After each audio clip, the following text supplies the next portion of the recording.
আসসালামু আলাইকুম ওয়া রাহমাতুল্লাহি ওয়া বারাকাতুহু। আলহামদুলিল্লাহ রাব্বিল আলামিন ওয়াসসালাতু ওয়াসসালামু আলা সাইয়্যিদিল মুরসালিন ওয়া আলা আলিহি ওয়া আসহাবিহি আজমাইন। জাযাকুমুল্লাহ খায়র। ভাই বলবো না ভাতিজা বলবো। মাহফুজ এবং ভাই মনির এবং খুব সুন্দর কোরআন তেলাওয়াত শুনলাম সূরা রুম থেকে। ভাই আবু বকর। আর অস্ট্রেলিয়াতে অনেকে আমার সাথে পরিচিত। ইসমাইল ভাই আছেন। সব মিলিয়ে আম, আমি এখানে খুব যে রাত হয়েছে তা না। আমার তো মনে হয় আপনাদেরই সকাল 7টা রোববারে ঘুমে থেকে উঠে যে আলোচনার জন্য হাজির হয়েছেন 100-র উপরে। আল্লাহ পাক আপনাদেরকে যা দিন। আমার এখানে সোয়া 10টা বাজে রাত। সুতরাং এটা একটা আমার জন্য ভালো টাইম আসলে। তো আলোচনাটা আসলে আমি সাধারণত আলোচনা করি প্যারেন্টিং এর, কিন্তু এখানে মাহফুজের সাথে আলাপ করতে যে দেখা গেল আলোচনাটা কিছুটা প্যারেন্টিং এর সাথে সম্পৃক্ত অবশ্যই। আম, মানে স্বামী স্ত্রী বা বাবা মার সম্পর্কের সাথে জড়িত। তো কিন্তু ইস্যু যেহেতু প্যারেন্টিং এর সাথে জড়িত, কারণ ছেলে মেয়েদেরকে মানুষ করতে হলে ঘরের পরিবেশ মধুর সুন্দর, যা করার দরকার সেটা জরুরি প্রয়োজন। সেই হিসাবে আমি একটা টপিক নিজের থেকে আবিষ্কার করলাম, সেটা হলো কাম প্যারেন্টিং। মানে মানে কাম মানে কি বলে বাংলাতে মানসিক প্রশান্তি নিয়ে, মানে মোটামুটি ভালো অবস্থা থেকে কনফ্লিক্ট যেগুলো আছে ঘরের মধ্যে, যেটা পরিবারের মধ্যে থাকাটা অস্বাভাবিক না, বেড়ে গেলে মুশকিল আছে। তো প্যারেন্টিং এর আলোচনায় আমি করব এই কনটেক্সটগুলোকে সামনে রেখে। আর যেহেতু আমি আম, ইংল্যান্ডে আসি আমি 78-এ প্রথমে এয়ারফোর্সের একটা ট্রেনিংয়ে, তারপরে 83 থেকে আমি একটানা আছি লম্বা সময়। এবং আমি সিদ্ধান্ত একবার নিয়েছিলাম বাংলাদেশে চলে যাব, মানে পিএইচডি করার পরে, কিন্তু যেটা হয়ে ওঠে নাই অনেকের মতোই। তখন আমার সিদ্ধান্ত ছিল যে আমি যেহেতু বাংলাদেশের জন্য দেশ থেকে খুব কিছু করার সুযোগ নাই, আমি বিলাত বা পাশ্চাত্য জগৎ সমাজের মুসলিমদের, পাশ্চাত্য বলতে এখানে আপনারা এর মধ্যে পড়ে গেছেন, যদিও আপনারা থাকেন পাশ্চাত্য থেকে অনেক উল্টা দিকে থাকেন, কিন্তু মানে এটা হলো একটা সিভিলাইজেশনাল ওয়েস্ট বলা হয় এটাকে। অস্ট্রেলিয়া, নিউজিল্যান্ড, জাপানকে অনেক অনেক সময় ধরা হয় সেই হিসাবে। মানে it's a totally different world, যেটা বাংলাদেশের ডিফারেন্ট। তো আমি আমার স্লাইডগুলো রেখেছি, আমি ইংলিশে আলোচনা করব, বাংলাতে আশা করি কোনো অসুবিধা হবে না ইনশাআল্লাহ। আর ছোট্ট একটা দুটো ঘটনা দিয়ে আমি আলোচনাটা করব, এই জন্য যে আমি প্যারেন্টিং এর জগতে কেন আসলাম। ফিজিক্স বাদ দিয়ে আমি শিক্ষকতায় আসলাম। শিক্ষকতা, ক্লাসরুম টিচিং বাদ দিয়ে আমি আসলাম স্পেশাল নিডস বিহেভিয়ার সাপোর্ট, সবচেয়ে দুষ্ট ছেলে মেয়েদের ডিল করা সেকেন্ডারি সেক্টরে, তার মানে টিনেজ ছেলে মেয়েদের। সেখানে আমি 90-এর দশকের সময় আমি শিক্ষকতা শুরু করি।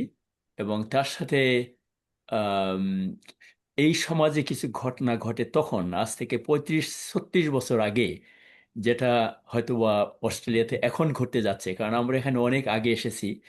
সেই হিসাবে এক বাংলাদেশি টিচারের দুই মেয়ের ব্যাপারে শুনি, যে তার দুই মেয়ে বিয়ে ছাড়া দুইটা পুরুষের সাথে থাকে, সাদার সাথে। এবং আলোচনা করতে যে বাবা মা দুজনে কান্নাকাটি করতেছিলেন আমার সামনে। আমি তখন প্যারেন্টিং এর কিছুই শুরু করি নাই। তারপরে বাংলাদেশে একজন বাবা, তার মেয়ের অবৈধ প্রেমের কারণে ঘরের মধ্যে ঝগড়াঝাটি হয়। তারপরে একসময় রাগের বশে তাকে মার দেয়, এবং ঘটনাক্রমে মেয়েটা যখন মারা যায় তখন লাইফ লাইফ লং জেলে আছে। এই জাতীয় বেশ কিছু ঘটনা আজ থেকে 35 বছর আগে এখানে ঘটে, যার কারণে আমি চিন্তা করলাম যে আমি ফিজিক্স যখন বাদ দিলাম, টিচিংয়ে গেলাম, তখন সাথে কিছু একটা করা দরকার। এর মধ্যে আল্লাহ রহমতে শাহ আব্দুল হান্নান ভাই, আমাদের সবার মুরব্বী, ওনার একটু উইটনেস পায়োনিয়ার গ্রুপ ছিল, উনি আমাকে একটু বললেন যে তুমি আমাকে একটু হেল্প করো। এবং তারা আমাকে রিকোয়েস্ট করলো উইটনেস পায়োনিয়ারে যে একটা প্যারেন্ট সোশ্যাল কোর্স রান করার জন্য। আমি প্যারেন্টিংটা চুজ করলাম। আমি সংক্ষেপে এই জন্য বললাম যে এটা আমার একটা হবি, এটা একটা প্যাশন, যদিও এটা আমার প্রফেশন না। আমি এটাকে মনে করি, প্যারেন্টিংটাকে আমি ভবিষ্যৎ প্রজন্ম তৈরি করা, যে প্রজন্মের কথা রসুল পাক সাল্লাল্লাহু আলাইহি ওয়াসাল্লাম বলেছেন, আমরা যেটাকে বলি যে দিনের বেলা ঘোষ হওয়া, রাতের বেলায় সন্ন্যাসের চিত্র ফুটে ওঠে সাহাবাদের চরিত্রের মধ্যে। যাদের উপর আল্লাহ খুশি এবং যারা আল্লাহর উপর খুশি, এই জাতীয় একটা জেনারেশন তৈরি করার তারা রেখে গিয়েছেন। এবং প্যারেন্টিং এর মাধ্যমে এই সুযোগটা বাবা মার জন্য আছে। কারণ বাবা মার জন্য ছেলে মেয়ে মানুষ করার এইটাই হলো মূল দায়িত্ব। বিয়ের মূল হাকিকত হলো এটাই, ভবিষ্যৎ প্রজন্ম দুনিয়াতে সৃষ্টিধারা সংরক্ষণ করা।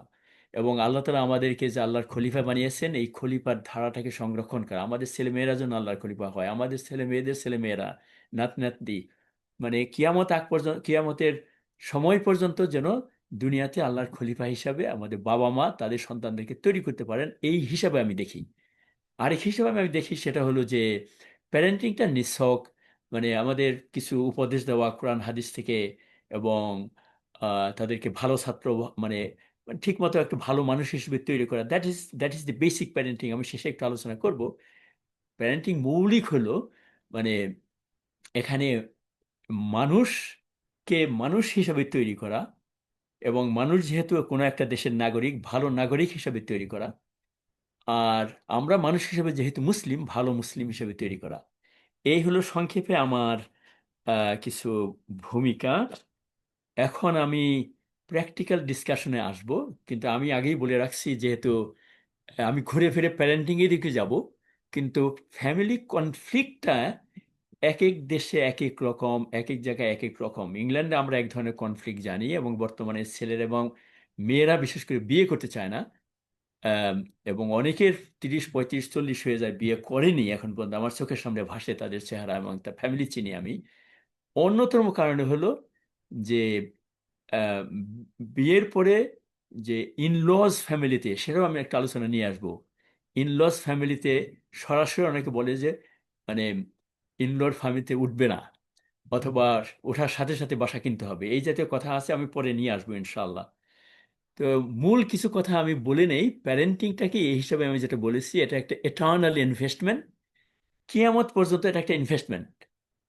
এখানে মানে এখানে হাদিসের কথা যেটা বলা আছে, continuous charity, সাদাকায়ে Zaria, knowledge that benefits আদার, যে জ্ঞান মানুষকে কল্যাণ দেয়। আর এটা হলো নেক সন্তান রেখে দেওয়া।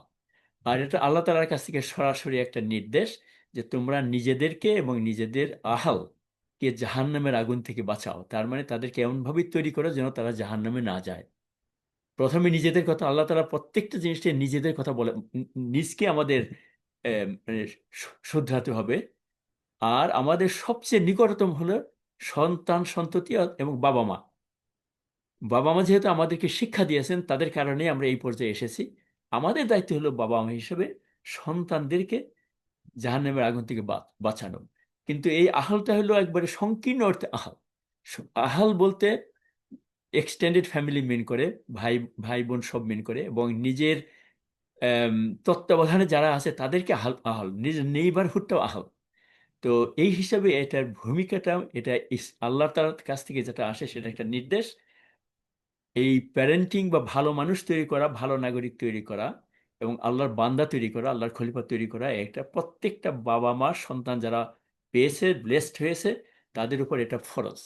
এই ফরজিয়াতের দায়িত্বটা কিন্তু বাবা মার মানে দাদা দাদি নানা নানি না, তাদের জন্য এটা এটা একটা উপদেশ দেওয়া, সাহায্য করা জরুরি, কিন্তু মৌলিক দায়িত্ব বাবা মা, এটা আমাদের খেয়াল রাখতে হবে। এই খেয়াল না রাখার কারণে আমি পরবর্তী আলোচনায় আসবো, অনেক ইনলস মানে ওখানে মানে আহ, তার মেয়ে অথবা ছেলেকে ইনফ্লুয়েন্স করার চেষ্টা করে, ডাইরেক্টলি ইনডাইরেক্টলি, জেনে না জেনে, অথবা না বুঝে, অথবা কালচারাল কারণে। That's a big discussion, I am coming to that ইনশাআল্লাহ। এখন কথা হলো, বিয়েটা হয় দুইজন মানুষের। আল্লাহ তাআলা একজন নারী এবং পুরুষের মধ্যে মানে বিয়ের মাধ্যমে তাদের সংসার করতে করতে নির্দেশ দিয়েছেন। তারা প্রথমে হয় স্পাউস, স্বামী স্ত্রী। স্বামী স্ত্রী থেকে সন্তান যখন হয়, তখন হয়ে যায় দুইজনে হয় প্যারেন্ট। ইংরেজির একটা আম, বৈশিষ্ট্য হলো, বাবা মা শব্দটা হাজব্যান্ড ওয়াইফকে একটা শব্দের মধ্যে বা একটা শব্দের মধ্যে বলেছে, প্যারেন্ট। আর বাংলাদেশে এক শব্দে দুটো বোঝা যায় না, মাতা পিতা বলতে হবে, অথবা পিতা মাতা। এনিওয়ে, এটা এক এক ল্যাঙ্গুয়েজ এক এক এক একটা কোয়ালিটি আছে। সেই হিসাবে ফ্রম স্পাউস টু প্যারেন্ট যখন হয়, তখন তাদের উপরে মৌলিক দায়িত্বটা চলে আসে।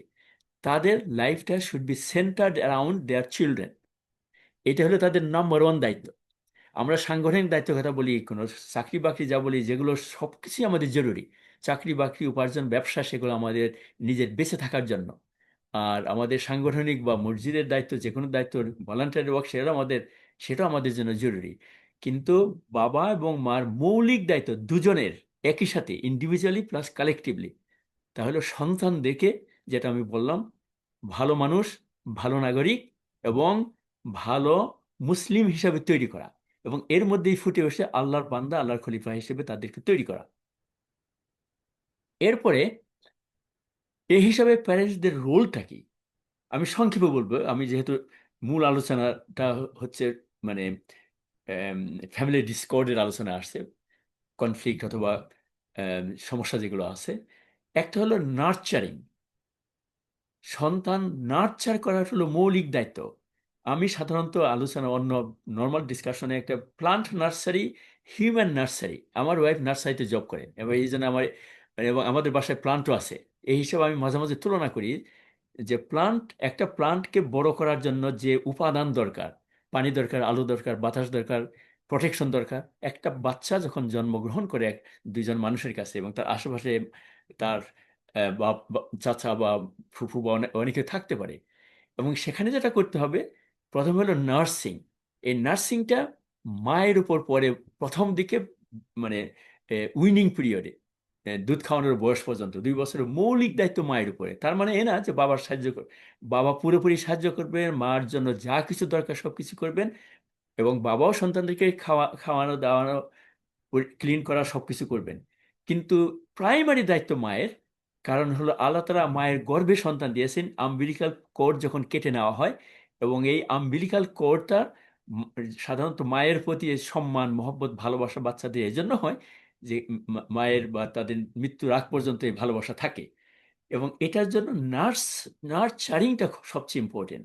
বেসিক নিড, সিকিউরিটি, এই সমস্ত। এরপর হলো বাচ্চারা যখন একটু বড় হয়, তখন অবশ্য তারা অনেক কিছু, আশেপাশে অনেক কিছু থাকে। একটা হাদিসে আছে যে প্রত্যেকটা শিশু জন্মগ্রহণ করে ইসলামের উপরে, ফিতরাতের উপরে। সমাজ পরিবেশ তাদেরকে জু, খ্রিস্টান, এটা পরিবর্তিত করে দেয়। সুতরাং স্ট্রাকচারিং হলো ডিসিপ্লিন এবং ডাইরেকশন দেওয়া। এখানে ডিসিপ্লিন বলতে শারীরিক শাস্তি না, সেটা আরেক আলোচনা। এটা হলো আপনি, বাবা মা যদি তাদের লাইফটা ডিসিপ্লিন হয়, তারা বাবা মা হিসাবে এবং স্বামী স্ত্রী হিসাবে, প্রতিবেশী হিসাবে, মানুষ হিসাবে যদি রোল মডেল হতে পারে, তাহলে ছেলেমেয়েরা 50% অটোমেটিক মডেলিং শিখে। এবং এর মাধ্যমে যদি ছেলেমেয়েরা কোনো বেয়াদবি করে বা কোনো দুর্ব্যবহার করে বা ডিসিপ্লিনের দরকার হয়, তখন নিয়ম অনুযায়ী আদর দিয়ে, ফার্মলি, জেন্টলি তাদেরকে ডিসিপ্লিন করতে হবে, ডাইরেকশন দেখাতে হবে। সুতরাং এটার বিরাট আলোচনা, ডিসিপ্লিন ইজ নট পানিশমেন্ট। এর সবচেয়ে বড় কথা হলো এডুকেটিং করা, তাদেরকে গুড হিউম্যানস, গুড সিটিজেন যেটা বলছি আমি, সোশ্যাল স্কিল দেওয়া, লাইফ স্কিল দেওয়া। এবং যে সমাজে আমরা আছি, এটা অস্ট্রেলিয়ান সমাজ হোক, ব্রিটিশ হোক, বাংলাদেশ হোক, এই সমাজের মধ্যে যেন আমরা অ্যাসেট হই। অ্যাসেট বলতে আমরা যেন বোঝা না হই সমাজের। আমাদের উপার্জন দ্বারা আমরা সমাজকে খেদমত করব, rather than we become a burden to the society. আরেকটা হলো, আমরা যেখানেই থাকি না কেন, মুসলিম হিসাবে, মানুষ হিসাবে, আল্লাহ তাআলা এক্সপেক্ট করেন যে আমরা সমাজের জন্য ভালো কিছু নিয়ে আসব। এটাকে আমি ইংরেজি বলে force for good for all. Muslims had always been historically a force for good wherever they went. এবং আমরা যদি পাশ্চাত্য থেকে এই কাজটা করতে না পারি, আমাদের বিরাট দায়িত্ব অবহেলা করছি। এবং আমরা যদি মনে করি যে আমরা শুধু বাংলাদেশের জন্য অথবা বাঙালি কমিউনিটির জন্য, তো মুসলমানদের জন্য করব, এটাও একটা টোটালি ভুল ধারণা। যে সমাজে আমরা আছি, ওই সমাজের আমাদের পরিবার, আমাদের কমিউনিটি, আমাদের মুসলিম কমিউনিটি, আমাদের বাংলাদেশি কমিউনিটির বাইরে যারা আছে, we are also part of the society. কারণ তারা হলো, মানে ইসলামের কোরআন পাকে 2টা শব্দ ব্যবহার করে। কৌম শব্দটা অনেকবার ব্যবহার করা হয়েছে কোরআনে, উম্মা শব্দটা এত ব্যবহার করা হয় নাই। কৌম হলো যে জাতির মধ্যে আল্লাহ তাআলা একজন নবীকে পাঠান। তারা বেশিরভাগই, প্রায় সবাই অমুসলিম থাকে প্রথমে। এদের মধ্যে তারা যারা ইসলাম গ্রহণ করে, তখন তারা উম্মার অংশ হয়। সুতরাং কৌমের প্রতি একটা দায়িত্ব আছে, আর উম্মার প্রতি দায়িত্ব তো অবশ্যই আছে। তো এই হিসাবে আমাদের সমস্ত স্কিল নিয়ে সমাজের মধ্যে ফোর্স ফর গুড হিসাবে নিজেদেরকে তৈরি করতে হবে। এবং প্যারেন্টাল রোলটা কি, এটা ব্যাখ্যা যদি আমরা করি এভাবে, তাহলে একাধারে প্যারেন্টস মানে মানে বায়োলজিক্যাল প্যারেন্টস, সন্তান জন্ম তাদের মাধ্যমে হয়, তাদেরকে সন্তানকে গাইড করবেন, সুতরাং তারা গাইড, তারা মেন্টরিং করবেন, প্রোটেকশন দেবেন, রোল মডেল হিসাবে থাকবেন, এডুকেট করবেন, টিচিং করবেন, ফ্রেন্ডলি হিসাবে থাকবেন। এইটা হলো বাবা মার দায়িত্ব। আর এই জন্য একটা ইংরেজি অ্যাক্রোনিম আমার কাছে আছে, সেটা হলো family, father and mother I love you, FAMILU, father and mother I love you, মানে সন্তান যেন বাবা মা দুজনকে একইভাবে ভালোবাসে। অবশ্য রসুল পাক সাল্লাল্লাহু আলাইহি ওয়াসাল্লামের হাদিসের মধ্যে যে মায়ের মর্যাদার কথা বলা হয়েছে সন্তানের উপর, সেটা তো সন্তানের বেহেশত হলো মায়ের পায়ের নিচে। আবার আরেকটা হাদিসে আছে যে সন্তান যদি বাবার কথা শুনে যে দরজা দিয়ে জান্নাতে যেতে চাইবে সেই যেতে যেতে পারবে। তো এই প্যারেন্টাল রোল যদি এইটা আমরা বুঝে নেই আমাদের বাবা মা বিয়ে করার সময়, সন্তান হওয়ার সময়, সন্তান বড় হওয়ার সময়, যে দিজ আর আওয়ার রুলস, তাহলে যে ফ্যামিলি ডিসকর্ড আমরা চিন্তা করছি, এটা কথা কাটাকাটি, মনোমালিন্য, এগুলো অবশ্যই হতে পারে। মানে রসুল সাল্লাহ আসলামের ঘরের মধ্যে ছোটখাটো ঘটনা ঘটেছে, কিন্তু তা ডিসকর্ড বা ক্ল্যাশ অথবা এনমিটি নিয়ে আসবে না। সেটার পরে আমরা আসতেছি ইনশাআল্লাহ। এই জন্য আমি যে শব্দটা ব্যবহার করছি, রোল মডেল শব্দটা ব্যবহার করছি। বাবা এবং মার যদি রোল মডেল হন, আমি একটা ছোট্ট উদাহরণ দিই। বাবা মা যদি নামাজি হন, রোজা রাখেন, হিজাব পরে চলেন, তারপরে মানে মানে শালীনতাভাবে বাবা মা দুজনে চলেন, ঘরের মধ্যে এসে সালাম দেন, একজন আরেকজনকে সাহায্য করেন, সন্তান ছোট্ট বয়স থেকে চোখের সামনে দেখবে, তার ব্রেইন বোঝার আগেও সাবকনশাসলি সে বাবা মার চরিত্রটা তাদের মধ্যে ফুটে উঠবে, দে আর নাইস পিপল। এবং এই রোল মডেলিংটা মানে বাবা মা ভালো হলে অটোমেটিক মুখের বলার বাইরেও এইগুলো সন্তান ফলো করবে। আপনি যদি নামাজে দাঁড়ান, সন্তান এসে পাশে এসে নামাজে দাঁড়াবে, বিড়বিড় করে কথা বলবে, আপনার দেখতে মজা লাগবে। কিন্তু আপনি আমলের সাথে, আমলটা হলো সবচেয়ে বেশি গুরুত্বপূর্ণ, তার সাথে মুখেও বলার দরকার আছে, যেটা ফিজিক্যাল ইন্টারাকশন, বডিলি ইন্টারাকশন, এগুলো দরকার আছে। সেটা হলো ছেলেমেয়েরা সন্তানের কাছে কি কি শিখে, কিভাবে কথা বলতে হয় শিখে। তারপরে ছেলেমেয়ে, বাবা মা যখন ওয়ার্ক করে, একটু বড় হলে ছেলেমেয়েরা শিখে, বাবা কাজে গেছে, মা এই কাজ করে, ঘরের কাজে বাবা মাকে হেল্প করে। লাইফ স্টাইল অ্যান্ড হবি, তারা তারা অটোমেটিক খেয়াল করে। ছোট্ট বয়সে বাবারা বলতে পারে বাবা কি পছন্দ করে, মা কি পছন্দ করে, বাবা মার সময় কিভাবে ব্যবহার করে সেটাও তাদের মাথার মধ্যে ঢুকে যায়। এবং পরস্পরকে কিভাবে রেসপেক্ট কথা বলে সেটাও তাদের মাথার মধ্যে ঢুকে। এরপরে সমাজের আশেপাশে নেইবারদের সাথে বাবা মা যদি ভালো ব্যবহার করে, কথাবার্তা বলে, সাহায্য সহযোগিতা করে, এগুলো ছেলেমেয়েরা দেখে। মানে এভরিথিং বাবা মা যেটা করবে, ভালো মানুষ হিসাবে, ভালো নাগরিক হিসেবে, ভালো মুসলিম হিসেবে সন্তানের সাবকনসিয়াসলি মাথার মধ্যে, ব্রেনের মধ্যে এটা ঢুকে যাবে। এটাই হলো রোল মডেলিং। সেখানে আর কি করবেন বাবা মা, সেটা হলো এই হোম এবং ফ্যামিলি, যেটা আমি এটাকে বলি একটা নার্সারি, একটা স্কুল, একটা মাদ্রাসা, একটা ইউনিভার্সিটি। কারণ মানে ছেলেমেয়েরা ইউনিভার্সিটি থেকে PhD ডিগ্রি করে নোবেল প্রাইজ পাইলেও বাবা মার কাছ থেকে যে জিনিসটা শিখে এসেছে, সেটা তাদের ছোট্টবেলা থেকে তাদের মাথার মধ্যে ঘুরে মনে থাকে এগুলো। সুতরাং ছোট্টবেলায় যে শিক্ষাটা দিয়েছে বাবা মা, ব্যবহারের মাধ্যমে, বলার মাধ্যমে, সেগুলো ছেলে মেয়েদের মাধ্যমে, সেই হিসেবে এটা এটা একটা ইউনিভার্সিটি পর্যন্ত। সুতরাং একটা সুন্দর ফ্যামিলি তৈরি করা, হ্যাপি, সুইট, লাভিং, কুল, স্টেবল, সিকিউরড ফ্যামিলি, এটা বাবা আমার দুইজনের দায়িত্ব। আমি সবসময় দুইজন নিয়ে আসতেছি, কারণ ও খালাকনাকুম আজওয়াজা, আল্লাহ তাআলা একটা যৌজ তৈরি করেছেন আমাদের, দুই হাত মিলে এ পেয়ার অফ হ্যান্ড, দুই চোখ মিলে পেয়ার অফ আইজ, দুইটা কান মিলে পেয়ার অফ ইয়ার্স। আর এই ফ্যামিলির যদি ব্রোকেন হয়, আনহ্যাপি হয়, নেগলেক্টফুল হয়, কোল্ড হয়, ডিসফাংশনাল হয়, তাহলে বাবা মা দুইজনে মানে মানসিক শান্তি পাবেন না। তারপরে ছেলে মেয়েরা নষ্ট হলে এটার মানে দুনিয়াতে তারা কষ্ট পাবেন, এবং তারা যদি প্রচেষ্টার অভাবে নষ্ট হয়, আখিরাতে তার শাস্তি পাবেন। সুতরাং এটা একটা বিরাট দায়িত্ব, যেটাকে আমি ফরজিয়াতের দায়িত্ব হিসেবে আমি মনে করি। এজন্য মানে স্পাউজের বন্ডিং, বিয়ের মূল লক্ষ্য, একটা ছেলে বা পরস্পরকে বিয়ে করে তো তিনটা কথা কোরআনে পাকে বলা হয়েছে, এবং আমাদের ভাই আবু বকর হাফেজ আবু বকর উল্লেখ করেছেন সূরা 30-এর 21 নম্বর আয়াত, এটা সূরা রুমের। সেটা হলো সাকিনা। সাকিনা শব্দ আল্লাহ তাআলা ব্যবহার করেছেন এখানে। এই জন্য অনেক মেয়ের নাম কিন্তু সাকিনা আছে বাংলাদেশে। মাওয়াদ্দা, লাভ, অ্যাফেকশন, রাহমা। সাকিনা হলো কাম, সেফ, রেসপেক্টেবল, প্রটেক্টেড ফিলিং, সুকুন থেকে আসে। মাওয়াদ্দা হলো রাহমা। মাওয়াদ্দাকে আরেকটা ভাষা আছে মহব্বা। আল্লাহ তাআলা মহব্বত শব্দটা ব্যবহার না করে মাওয়াদ্দা শব্দ ব্যবহার করেছেন। এটার এটার গভীরতা অনেক ডিপ। আর রাহমা তো আমরা প্রতিনিয়ত ব্যবহার করি। রাহমা আহ, রোজ- আমাদের রোজাকে 3 ভাগ করার এক হাদিসের মধ্যে আছে বা বর্ণনার মধ্যে আছে। এটা হলো forgiveness, grace, gifts and compassion. আরেকটা জিনিস মনে রাখতে হবে যে married life is about compromise. আপনি নিজে ছাড়া আপনার নিজের সাথে নিজেই মাঝে মাঝে ঝগড়া করেন, তাই না? আপনার মন একটা একদিকে, মন এদিকে আরেকদিকে আপনি দুদণ্ড মানে ভোগেন মাঝে মাঝে। আমরা সবাই ভুগি এটা। মানুষ যদি নিজের মনের সাথে নিজে ঝগড়া করতে পারে, 2 মত 3 মত নিয়ে কোনটা করবে সিদ্ধান্ত নিতে না পারে, তাহলে আল্লাহ তাআলা প্রত্যেকটা মানুষকেই সেপারেট করেছেন। Every human being has got independent DNA. এই একটা ছোট্ট ফিঙ্গার টিপসের মধ্যে 8 বিলিয়ন মানুষের সেপারেট, মানে চেনার চেনার সুযোগ আছে ছোট্ট একটা এর মধ্যে। তার মানে এভরি ফিঙ্গার টিপ মানে every DNA is totally different. একই মা বাবার 2জন ছেলে বা মেয়া, যমজ সন্তানের মধ্যে প্রচুর ডিফারেন্স আছে আর কি। সুতরাং এই হিসাবে একটা মেয়ে একটা ছেলে অন্য ঘরে বড় হয়েছে, বাবা মার হয়তো পরস্পরের সাথে আগে পরিচয় ছিল না, পরিচয় থাকলে তো আর পরিচয় থাকলে কিছুটা উপকার হতে পারে আর কি। এটা একটা compromise. Marriage is a compromise. এখান থেকে আমার ওই আলোচনাটা আসতেছে যে ঘরের মধ্যে যদি কম্প্রোমাইজের মেন্টালিটি না থাকে, কেউ যদি মনে করে যে না কম্প্রোমাইজ করার সুযোগ নাই, তাহলে একটা রাষ্ট্র চলবে না, পরিবার চলবে না, সমাজ চলবে না, কিচ্ছু চলবে না। এটা একটা মৌলিক জিনিস।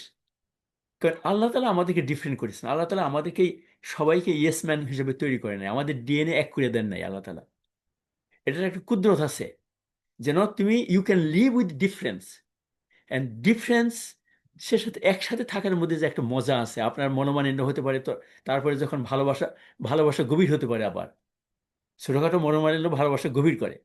এই কম্প্রোমাইজ যদি কারো বিয়ে করার আগে মেন্টালিটির মধ্যে না থাকে, তাহলে বিয়েই টিকবে না। সন্তান হওয়ার পরে তো সন্তান নষ্ট হওয়ার তো পরে আসে। এবং এটার জন্য আল্লাহ তাআলা এই আমাদেরকে, বাবা মাকে আহ, নির্দেশ দিয়েছেন দোয়া করার জন্য, সন্তানকে নির্দেশ দিয়েছেন বাবা মার জন্য দোয়া করার জন্য।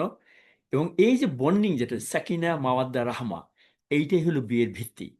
এবং এর মাধ্যমেই মানে ইসলামটা দুনিয়াতে এই পর্যায়ে চলে এসেছে। পাশ্চাত্য বলতে আমরা যে সমাজে আছি, ইংল্যান্ড, আমেরিকা এবং আপনারা, আমি ওখানে কিছু ঘটনা নিয়ে আসবো, তাদের বিয়ের সিচুয়েশন কি, কি ডিভোর্স কিভাবে বাড়তেছে, এই সমস্ত আমি পরে নিয়ে আসবো। কারণ হলো মানে লিভিং টুগেদার উইদাউট ম্যারেজ, কোনো কন্ট্রাক্ট নাই। এবং এটার মধ্যে যে আল্লাহ তালা এই যে সাকিনা মাওয়াদ্দা রহমা দিয়েছেন, এটা তো খুঁজে পাওয়া যাবে না তাদের মধ্যে, যেটা আমরা দেখি এটা। এরপরে মাম এবং ড্যাডের রোল। বাবা মা এবং মানে আমাদেরকে পেয়ার হিসাবে ডান হাতের একটা রোল আছে, বাম হাতের একটা রোল আছে, এবং একসাথে মিলে আমরা পেয়ার বলি। মায়ের রোল আছে, বাবার রোল আছে। এটা হলো কমপ্লিমেন্টারি, পরিপূরক, কম্পিটিট। এখানে পাশ্চাত্য ফেমিনিজম মেয়েদেরকে, ছেলেদেরকে কম্পিটিটর বানিয়ে বানিয়ে ফেলে। ছেলেরা ইমাম, মেয়েদেরকে ইমাম হতে হবে। ছেলেরা ফুটবল খেলে, মেয়েদেরকে ফুটবল খেলতে হবে। এখানে যেগুলো স- সমাজ এবং মানে ক্ষতি না করে করার সুযোগ আছে, সেগুলো তো অবশ্যই আছে। সুতরাং ভ্যালিউজ দেওয়া, ফ্যামিলি কালচার তৈরি করা, এবং এটার জন্য প্যারেন্টিং স্টাইলটাও নিজেদের মধ্যে আলাপ করা দরকার। বাবার যদি একটু রাগ বেশি হয়, মা বাবাকে ঠান্ডা করবে। মায়ের যদি এক ধরনের একটা অভ্যাস থাকে, দুইজনে মিলে পরস্পরকে শুধরাবেন। এটা বিশেষ করে সন্তান আসার পরে প্রত্যেক দিন রাত্রি ঘুমানোর আগে কিছুক্ষণ আলাপ করা দরকার। একজন দুইজন সন্তান আল্লাহ যাকে যেটা দিয়েছেন, আজকের প্যারেন্টিংটা কিরকম হলো, আগামীকাল তারা কি করতে পারেন। এরপরে এই রোলটাও বাবা মার এখানে জানতে হবে। এবং এই রোল যদি বাবা মা দুজনে না জানে, এটার জন্য সাইকোলজিস্ট ডিগ্রি নেওয়ার দরকার নাই, ভালো বিদ্বান হওয়ার দরকার নাই, ন্যাচারালি জানলে এনাফ হয়ে যায়। তাহলে হবে কি, আহ, এই রোলটা যখন ক্লিয়ার থাকে, তখন একজন আরেকজনের উপর মানে মানে যে বিভেদ থাকে, এটা অটোমেটিক কমে যাবে। তো এখানে আমি সাধারণত একটা উপমা দেই যে ঘর বা ফ্যামিলি হলো ছোট্ট একটা রাষ্ট্র। একটা রাষ্ট্রের প্রাইম মিনিস্টার আছে, যেমন অস্ট্রেলিয়াতে এবং ইংল্যান্ডে প্রাইম মিনিস্টার, এখানে অন্যান্য দেশের প্রেসিডেন্ট, মানে দেশের হেড অথবা গভর্নমেন্টের হেড। এই গভর্নমেন্টের হেড সে সাধারণত ডিফেন্স মিনিস্ট্রি দেখে, ফরেন মিনিস্ট্রি দেখে ন্যাচারালি। আর হোম মিনিস্টার যে, সে মানে ইন্টারনাল সিচুয়েশনটা দেখে, তার যোগ্য, তার বিরাট একটা দায়িত্ব এখানে। এবং সেখানে এডুকেশনের সাইডটা হোম হোম মিনিস্টার দেখতে পারে। এত কালচারাল এবং আহ, বিভিন্ন মিনিস্ট্রি থাকতে পারে আর কি। তার মানে এটা একটা মানে মোটামুটি ওয়াটার টাইট কোনো ডিপার্টমেন্ট না। বাবার একটা বাহ্যিক রোল আছে, ডিফেন্সিভ রোল আছে, উপার্জনের রোল আছে। মায়ের ঘর, ঘর তৈরি করা মানে একটা ঘররূপী রাষ্ট্রটাকে ঠিক মতো চালানো। হোম মিনিস্টারের বিরাট দায়িত্ব কিন্তু ইংল্যান্ডে। প্রাইম মিনিস্টার পরেই হলো ইকোনমিক মিনিস্টার, এরপরে হলো হোম মিনিস্টার, গুরুত্বের দিক থেকে আর কি। আমি জানি অস্ট্রেলিয়া হয়তো এরকমই হতে পারে আর কি। তো এই তুলনাটা আমি এই জন্য রাখি যে একটা রাষ্ট্রের মধ্যে যে রাষ্ট্র প্রাইম মিনিস্টার এবং হোম মিনিস্টার তার মিনিস্ট্রিটাকে ভাগ করে নেয়, তখন তারা মাঝে মাঝে পারস্পরিক ইন্টারফেয়ার করতে পারে মিউচুয়ালি, কিন্তু তাদের মধ্যে কোনো সমস্যা হয় না, ওই দেশটা চলে সুন্দর মতো। আর যদি তারা পারে না, বাংলাদেশের মতো অথবা অনুন্নত দেশের মতো হয়ে যাবে আর কি। তো আরেকটা কথা হলো যে প্যারেন্টিংটা আসলে বাবা মার উপর যদিও ফরজ, কিন্তু দুইজন মানুষ একটা সন্তান মানুষ করা সহজ না। এই জন্য ইংরেজিতে একটা কথা আছে, it needs a village to raise a child. একটা গ্রাম হইলে, একটা গ্রাম দরকার হয় মানুষ তৈরি করার জন্য। আমি ছোট্টবেলা গ্রামে বড় হয়েছি, এবং আমি জানি আমি অনেক দুষ্ট এবং হাইপার অ্যাক্টিভ ছিলাম, কিন্তু গ্রামের একটা নিয়ম ছিল। আমি এই কাজটা করতে পারবো না, কারো গাছের আম চুরি করতে পারবো না। গ্রামীণ একটা নিয়ম ছিল, এটা আমি ফলো করতাম। অথবা কোনো কোনো সময় কেউ বা আমরা যদি নিয়ম ভঙ্গ করতাম, কোনো একটা চাচা অথবা মামা অথবা খালু গ্রামের ধরে হাত ধরতো, বাবা তুমি কেন করছো এটা। এইটা হলো এক ধরনের প্যারেন্টিং, কিন্তু আমরা পাশ্চাত্যে থাকার কারণে আমাদের এই সুযোগটা হয়তো নাই। এই জন্য আমি সাধারণত বলি যে কয়েকটা ফ্যামিলি মিলে একসাথে একটা একটা সার্কুলের মতো হওয়া দরকার। আমি ইংল্যান্ডে এসে, আমি যে জায়গায় ছিলাম, আমি ইউনিভার্সিটি, সেখানে বাংলাদেশি কমিউনিটি ছিল না, মুসলমানও কম ছিল অনেক বছর আগে। এবং আমি সেখানে তিনটা ফ্যামিলি পাই। আমার ছেলেমেয়েরা, তাদের ছেলেমেয়েরা একসাথে বড় হয়, এটা বিরাট উপকার এটা। কারণ ছেলেমেয়েরা পিয়ার গ্রুপ একই বয়সে পায়। আর সবচেয়ে বড় কথা হলো, বাবা মা আমরা কেউ পারফেক্ট না, আমাদের মধ্যে ভুল ত্রুটি হবে, এভরিডে ভুল করবো আমরা। কিন্তু রাত্রিবেলা আমরা চিন্তা করবো সংশোধন করার জন্য, এটা তওবা করার মতো আর কি। সুতরাং we will never be perfect, perfect হওয়ার চিন্তাও কেউ করবেন না। কিন্তু আমরা মানে কঠোর পরিশ্রম করতে হবে বাবা মার পরে। এখন হলো প্যারেন্টাল ডাইনামিক্সটা কি, বাবা মার সাথে বাস মানে হাজব্যান্ড ওয়াইফের ডাইনামিক্সটা কি। আল্লাহ তাআলা কোরআনের সূরা বাকারার 127 নম্বর আয়াতে বলেছেন, তারা হলো একজন আরেকজনের লেবাস এবং শেয়ার্ড রেসপন্সিবিলিটি, তারা একজন আরেকজনকে প্রটেক্ট করে আর কি। আর হাদিসের মধ্যে আল্লাহ তাআলা বলেছেন যে best of you is best to the families. এবং এই জন্য পরস্পরের হাজব্যান্ড এবং ওয়াইফ পরস্পরকে বিয়ের পর থেকেই তাদের ইমোশনাল চেক ইন দরকার। মাঝে মাঝে হাজব্যান্ড ওয়াইফের ইমোশনাল সাইডে চিন্তা করবেন যে is he doing is he doing balance thing to her his wife. ওয়াইফও এরকম চিন্তা করবেন, নিজস্বভাবে চিন্তা করবেন এটা। এবং এটা বলা আছে যে এ, এটা সবচেয়ে বড় গুরুত্বপূর্ণ কথা হলো যে হাজব্যান্ড ও ওয়াইফ যখন কথা বলে তখন মনোযোগ দিয়ে শুনতে হবে। রসুল সাল্লাহ সাল্লাম তার স্ত্রী কয়েকজন ছিলেন বিভিন্ন কারণে, এবং তাদের ফিলিংটাকে পর্যন্ত তিনি মানে সরাসরি জানতেন। আয়েশা রাদিয়াল্লাহু আনহা ছোট্ট একটা মানুষ ছিলেন, কিন্তু রসুল সাল্লাহ সাল্লাম বলছেন যে তুমি কখন আমার উপর হ্যাপি এবং কখন তুমি আমার উপর হ্যাপি না, আমি টের পাই। কিভাবে টের পাই? আয়েশা রাদিয়াল্লাহু আনহা জিজ্ঞাসা করলেন, বলছে তুমি যখন বলো মুহাম্মদের রব, তার মানে ইউ লাভ মি। তুমি যখন বলো ইব্রাহিমের রব, তার মানে তুমি মনে হয় একটু দূরে দূরে আসো আর কি। এই যে সাইকোলজিক্যাল অনুভূতিটা হাজব্যান্ড হিসাবে, একজন নবী হওয়ার পর হাজব্যান্ড যদি এরকম ওয়াইফের মানসিক ইমোশনাল ফিলিংসটা যদি খোঁজার চেষ্টা করে, ওয়াইফ যদি চেষ্টা করে, তাহলে কিন্তু পরের যে আলোচনা আমরা নিয়ে আসতেছি, এটা এটা হয়তো দরকার নাও হতে পারে আর কি। এরপরে gentleness over harshness. Gentleness is found in anything except that is beautiful. জেন্টলনেসের মধ্যে কোনো খারাপ কিছুই পাওয়া যাবে না, এটা মুসলিম শরীফের হাদিসের মধ্যে আছে।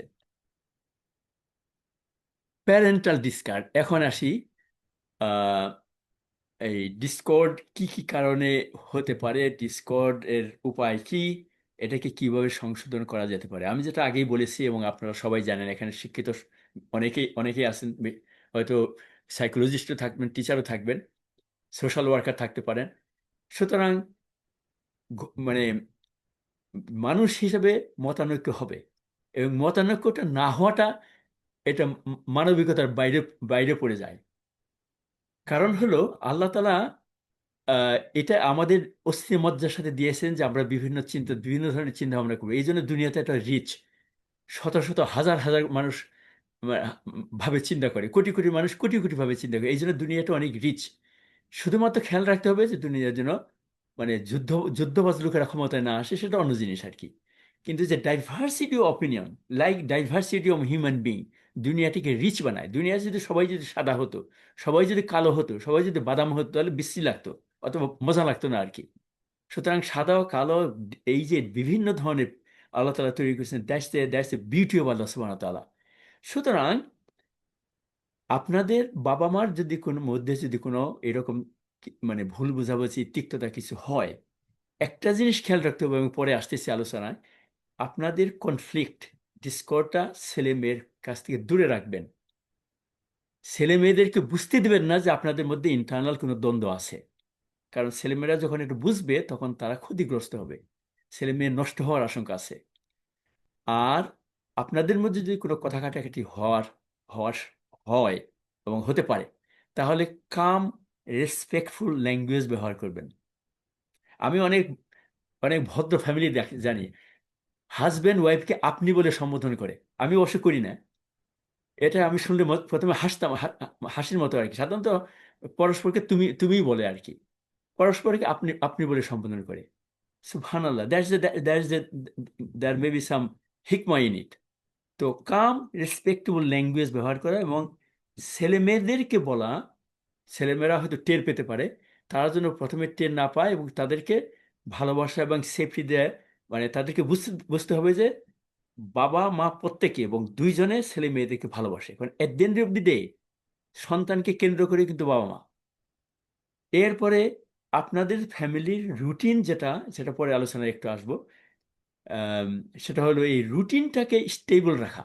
রুটিনের মধ্যে যদি কোনো পরিবর্তন না আসে, খাওয়ার টাইম, বেড টাইম, স্কুলে যাওয়া, স্কুল, কথা কাটাকাটি, ঝগড়াঝাটি করে যদি রুটিন নষ্ট করে করে ফেলেন, ছেলেমেয়েরা বুঝবে যে কিছু একটা হয়েছে। আপনার মন খারাপ থাকলেও আপনি রুটিনটা ফলো করেন, পরে নিজেরা দুজনে বিষয়ে মিলে ঘরের মধ্যে অথবা বাইরে যেয়ে, পার্কে যেয়ে, অথবা কোনো রেস্টুরেন্টে যেয়ে গল্প গুজব করতে করতে, এটা মানে ছোটোখাটো হলে এগুলো সমাধান করা সহজ। Together you presented united decision. আপনাদের প্যারেন্টিং স্টাইলটাও যেরকম ডিফারেন্ট না হয়, পরস্পরের ডিসকাশন করে নেব। বাবা বাবা যখন শাসন করবেন কোনো কারণে, শুধু খেয়াল রাখবেন শাসনটা যেন শাস্তি না হয়, মা যেন ইন্টারফেয়ার না করে। আর মা যদি কিছু করে, মাকেও ইন্টারফেয়ার করা ঠিক না। ইন্টারফেয়ার করলে ছেলে মেয়েরা বুঝবে প্রবলেম আছে, এবং এটা ব্যক্তিত্বেও আঘাত লাগে।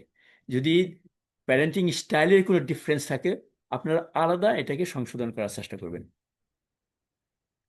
Avoid criticising other parent in front of kids.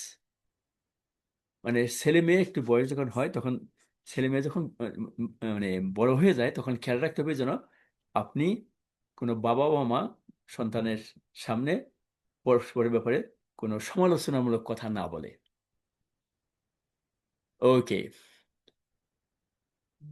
Parents হিসাবে কি করা দরকার? মানে একটা হলো আহ, নিজেরা নিজেদের সমস্যাটাকে কিভাবে দূর করতে পারবেন।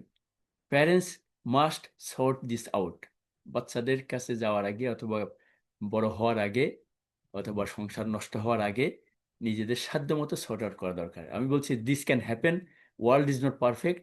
অ্যাজ অ্যান অ্যাডাল্ট, আপনারা বাবা মা যারা আছেন, তারা পরস্পরের স্ট্রেসটাকে ম্যানেজ করার চেষ্টা করবেন। বাবার স্ট্রেস থাকতে পারে, মায়ের স্ট্রেস থাকতে পারে। বাবার স্ট্রেস এক ধরনের, বাইরে থেকে আসে, দুনিয়ার ঝগড়াঝাটি, এটা ওটা, মানে কলিগদের সাথে। মা হয়তো বাইরে কাজ করেন না এখনো, সুতরাং মায়ের আবার অন্য ধরনের সমস্যা থাকতে পারে। পরস্পরকে বোঝার চেষ্টা করবেন। এই জন্য কিছু বইও আছে কিছু আর কি। আহ এজন্য পরস্পরে যদি স্ট্রেস ম্যানেজ করার চেষ্টা করেন, এবং শিক্ষিতরা বা অশিক্ষিত হোক, যেটাই হোক, এটা চেষ্টা করলে তারা পারবেন। আল্লাহর কাছে ধরনা দিবেন এবং একটু চিন্তা করবেন যে আমি এই কথাটা এইভাবে না বললে এইভাবে বলা উচিত ছিল, এই কাজটা এইভাবে না করা উচিত ছিল, আমার চোখের ল্যাঙ্গুয়েজ অথবা আমার বডি ল্যাঙ্গুয়েজ এগুলো চিন্তা করলে খুঁজে পাওয়া যাবে আর কি। এরপরে দ্বিতীয় হলো কোপিং স্ট্র্যাটেজি বের করা।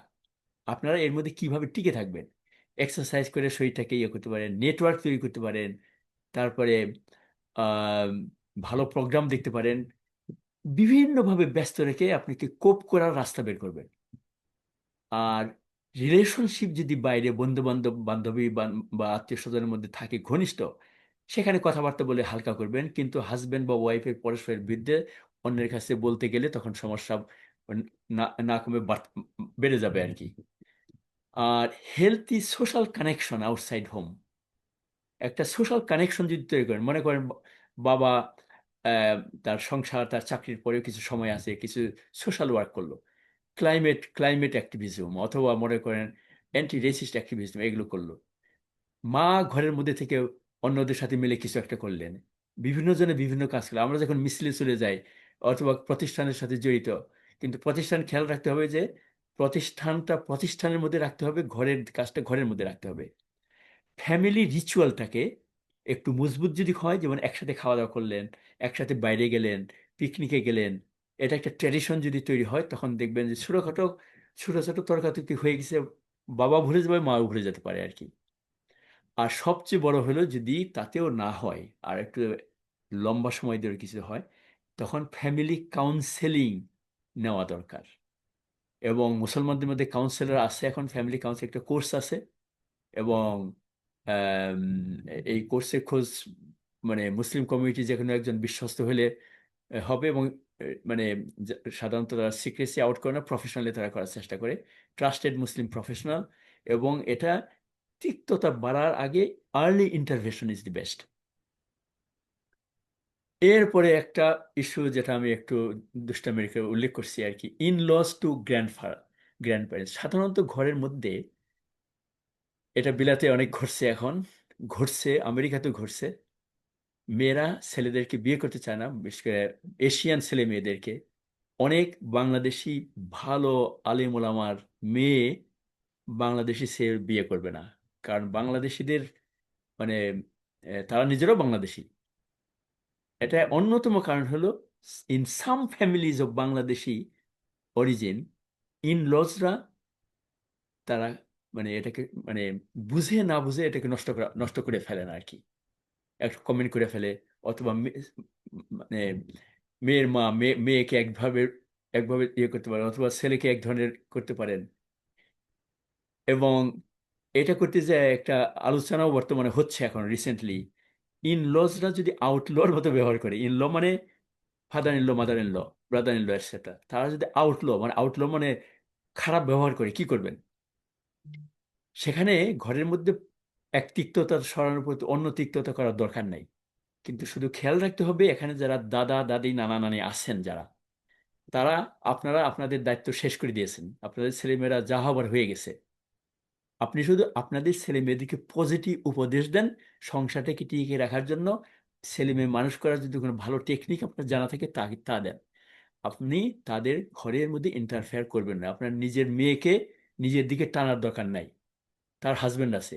নিজের ছেলেকে, এটা অনেক বাঙালি বেঙ্গলি মায়েরাও করে, এটা মুসলমানরা করে, সবাই সবাই করতে পারে, কারণ ইনলজের ব্যাপারে একটা ক্রস কালচারাল একটা দোষ আছে আর কি। এই দেশেও ইনলজের ব্যাপারে খুব খারাপ খারাপ কথা আছে।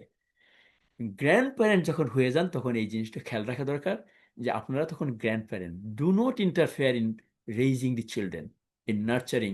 আপনি অ্যাডভাইস করেন, because it is not your ফরজিয়ার দায়িত্ব। এই দায়িত্ব হলো আপনার নাতি নাতি যে বাবা, আপনার ছেলে মেয়ের উপর পড়ে এটা। আপনি আপনার দায়িত্ব পালন করে এখন রেস্ট নেন, তাদের সংসর্গ উপভোগ করুন, that should be enough. Family in the West, এই জিনিসটা আমাদের সামনে রাখা দরকার, যে আমরা যে আমাদের ঘরের মধ্যে ছোটোখাটো জিনিস নিয়ে অথবা যেটা অ্যাভয়েড করার মতো সিচুয়েশনটাকে আমরা সামলাতে পারি না। পাশ্চাত্য কোথায় চলতেছে? পাশ্চাত্যে একসময় এক্সটেন্ডেড ফ্যামিলি ছিল, এখন নাই। নিউক্লিয়ার ফ্যামিলি, এটা বলতে গেলে নাই এখনো। সেকেন্ড মানে বিশেষ করে ইন্ডাস্ট্রিয়াল রেভলিউশনের পরে নিউক্লিয়ার ফ্যামিলি হয়, হাজব্যান্ড ওয়াইফ একসাথে থাকে, একটা দুইটা বাচ্চা হয়, দুইজনে উপার্জন করতে হয়, একটা বিয়ের মাধ্যমে ছিল এটা। পরবর্তী সময় দ্বিতীয় বিশ্বযুদ্ধের পরে সারা পাশ্চাত্য জগতে ইউরোপ, আমেরিকা, অস্ট্রেলিয়া, নিউজিল্যান্ড আমার মনে হয় এর মধ্যে পড়ে, আপনারা ভালো বলতে পারবেন, স্টেপ ফ্যামিলির জন্ম হয়। স্টেপটা কিভাবে হয়? যখন বিয়েটা আস্তে আস্তে চেঞ্জ, মানে থাকে না, মানে হাজবেন্ড, ছেলেরা এবং মেয়েরা সেকেন্ড ওয়ার্ল্ড ওয়ারের পরে, মানে 45, মানে 50 দশকের শুরু থেকে তারা একসাথে থাকা শুরু করে, মানে লাভ অ্যাফেয়ার্স। এটাকে ইনিশিয়ালি বলা হতো লিভিং ইন সিন, পাপের মধ্যে বাস করা। এর সময় বলা হতো লিভ টুগেদার। এখন লিভিং ইন সিন শব্দ ব্যবহার করা যাবে না, কোহ্যাবিটেশন যেটা আর কি। এখানে মুশকিল হলো, একটা ছেলে একজন মেয়েকে অল্প বয়সে, মানে তাদের শারীরিক আকর্ষণ বিভিন্ন কারণে, চাহিদা শারীরিক, তারা বিয়ে, তারা একসাথে হাজব্যান্ড ওয়াইফের মতো থাকে, বাচ্চা হয়ে যায়। এটা আগে হলে ইলিজিটিমেট বা খারাপ শব্দ ব্যবহার করতো, এখন খারাপ শব্দ ব্যবহার করা যাবে না। সেটা হওয়ার পরে এই ছেলেটা, যেহেতু সে বিয়ের বন্ধনে আবদ্ধ না, সে অন্য একটা মেয়েকে পছন্দ করে তার সাথে থাকে, তাকে নিয়ে আসে, এটাকে সরিয়ে দেয়, এই মেয়েটা অন্য জায়গায় চলে যায়। এই মেয়েটা যখন অন্য একটা পুরুষের কাছে যায়, তার একটা সন্তান বা দুইটা সন্তান নিয়ে, তখন এই সন্তানগুলো ওই পুরুষের যদি সন্তান থাকে, তাদের স্টেপ ব্রাদার, স্টেপ চিলড্রেন, এই জন্য এটাকে বলে স্টেপ ফ্যামিলি। এটাকে অনেক সময় ব্লেন্ডেড ফ্যামিলি বলে, ব্লেন্ডেড হয়ে যায় আর কি। এবং ক্ষতিগ্রস্ত করা হয় সবচেয়ে মেয়েরা, কারণ মেয়েরা কিন্তু, মানে জেন্ডার ইকুয়েশনে মেয়েরা, মানে পাওয়ার পাওয়ার ইকুয়েশনে মেয়েরা উইকার। কারণ মানে ইসলামের মধ্যে মেয়েরা ছেলেদের ঘরে আসে। সুতরাং that means in the in the power equation ছেলেদের অধিকার বা দায়িত্বটা বেশি। ওয়েস্টার্ন সমাজে পাওয়ার ইকুয়েশন না হলেও, যেহেতু মেয়েদের গর্ভে সন্তান হয়, সন্তান নিয়ে কি করবে? একটা ছেলে অন্য একটা মেয়ের সাথে চলে থাকতে পারে, ঘুমাইতে পারে, কিন্তু একটা মেয়ে তার সন্তানকে নিয়ে কোথায় যাবে? হয় একলা থাকতে হবে, সিঙ্গেল ফ্যামিলি, অথবা আরেকজনের কাছে যেতে হবে। This is a problem of step family.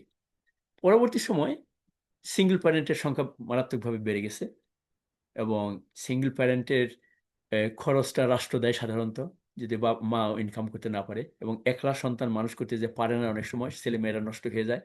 কালো কালো ভাই বোন, কালো ফ্যামিলির মধ্যে আমরা আফ্রিকান, ক্যারিবিয়ানের মধ্যে দেখি, মানে সিঙ্গেল ফ্যামিলির সংখ্যা বেশি, ছেলে মেয়েরা বিরাট ক্ষতিগ্রস্ত হয়। এবং আমি বিহেভিয়ার চিলড্রেন টিচার হিসাবে এদেরকে হ্যান্ডেল করতে হয়েছে সিঙ্গেল প্যারেন্ট ফ্যামিলি। এরপরে পরবর্তী সময় এখন, গত দেড় দশক, 2 দশক থেকে same sex family, homosexual family.